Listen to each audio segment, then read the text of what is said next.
Hello बच्चों, rotational mechanics में rolling body की काइनेटिक एनर्जी से रिलेटेड कुछ इंपॉर्टेंट प्रॉब्लम डिस्कस करने जा रहे हैं। तो kinetic energy of rolling body, ये कोई सॉलिड स्फीयर है, इसका मास m है, इसका रेडियस r है और इसका जो चलने वाला है वो वेलोसिटी v है और जो घूमने वाला है वो वेलोसिटी ओमेगा है, एंगुलर वेलोसिटी। तो चलना प्लस घूमना ये रोलिंग के लिए है। तो kinetic energy rolling motion, rolling body के लिए के E translational plus K E rotational.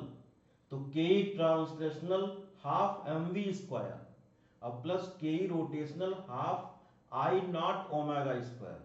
I not को हम ऐसे लिख सकते हैं n M R square. N की वैल्यू चेंज होती रहेगी तो ये डिफरेंट बॉडी के लिए हो जाएगा। एन 2/5 सॉलिड स्फीयर के लिए होता है। एन इक्वल टू 1 रखेंगे तो रिंग के लिए हो जाएगा। एन इक्वल टू 1/2 रखेंगे तो डिस्क के लिए हो जाएगा। तो ये मोमेंट ऑफ इनर्शिया है। तो काइनेटिक एनर्जी रोटेशनल मोशन के लिए half N M R square omega square we equal to R omega होता है। तो half N M we square हो जाएगा equal to half M we square N लिख सकते हैं। तो काइनेटिक एनर्जी रोलिंग मोशन के लिए half M we square N plus 1 लिख सकते हैं। यहां वैल्यू पुट कर देंगे तो एन प्लस 1 हो जाएगा। तो kinetic energy translational, kinetic energy rotational, kinetic energy rolling, इसमें ये रिलेशन होगा 1:n प्लस 1। अब इससे रिलेटेड एक क्वेश्चन है। A solid sphere starts rolling from the inclined plane having height h. Calculate its velocity when it reaches to bottom. ये inclined plane है, ये A पॉइंट है, ये B पॉइंट है, ये हाइट ग्राउंड से h है। तो A और B के बीच में एनर्जी कंजर्व करो, फर्स्ट वर्क है। ये सॉलिड स्फीयर है। A पॉइंट पर कौन सी एनर्जी होगी? mgh। और बी पॉइंट पर कौन सी एनर्जी होगी? Kinetic energy plus rotational energy. तो ये हो जाएगा m g h equal to half M we square plus half I not omega square. जब जब प्योर रोलिंग हो तो v v equal to omega r put करेंगे। Omega angular velocity, are radius है।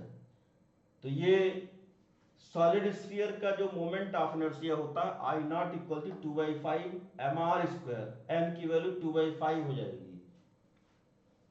अब ये तो इसमें m g h equal to half M we square plus half 2/5 m are square और omega equal to v by r put कर देंगे, square हो जाएगा।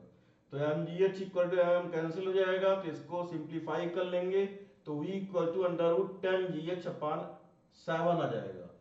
अब एक नेक्स्ट क्वेश्चन है, find the maximum height up to which disc can reach on the inclined plane.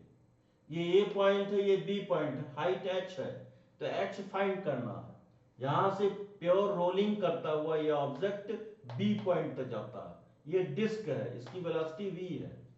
तो इसमें रोलिंग रोलिंग काइनेटिक एनर्जी हो जाएगा half m v square plus half I not omega square. और यहां रोलिंग मोशन की kinetic energy हो जाएगी और इस पॉइंट पर पोटेंशियल एनर्जी हो जाएगा एम जी एच। इसको आई नॉट की value n M R square, n M R square हो जाएगा। I not equal to 1/2 m are square we equal to omega r. Rolling के लिए कंडीशन होता है, वैल्यू पुट कर देंगे तो एच की वैल्यू हो जाती है 3v स्क्वायर बाई 4g। अब नेक्स्ट क्वेश्चन इसी से रिलेटेड है। Small object of uniform density roll up a curved surface with an initial velocity v. It reaches up to maximum height of h equal to 3v square by 4g with respect to initial position. The object is ring, solid sphere, hollow sphere, disk. जैसे यहां से v velocity, ये object एक है, इसको maximum height तक जाता है इंक्लाइंड प्लेन पर। तो कौन सा, ये अगर इसकी हाइट की वैल्यू इतनी है 3v स्क्वायर बाई 4g तो ये कौन सा ऑब्जेक्ट होगा? तो यहां हम बता चुके हैं डिस्क होता, तो डिस्क आंसर हो जाएगा। Thank you.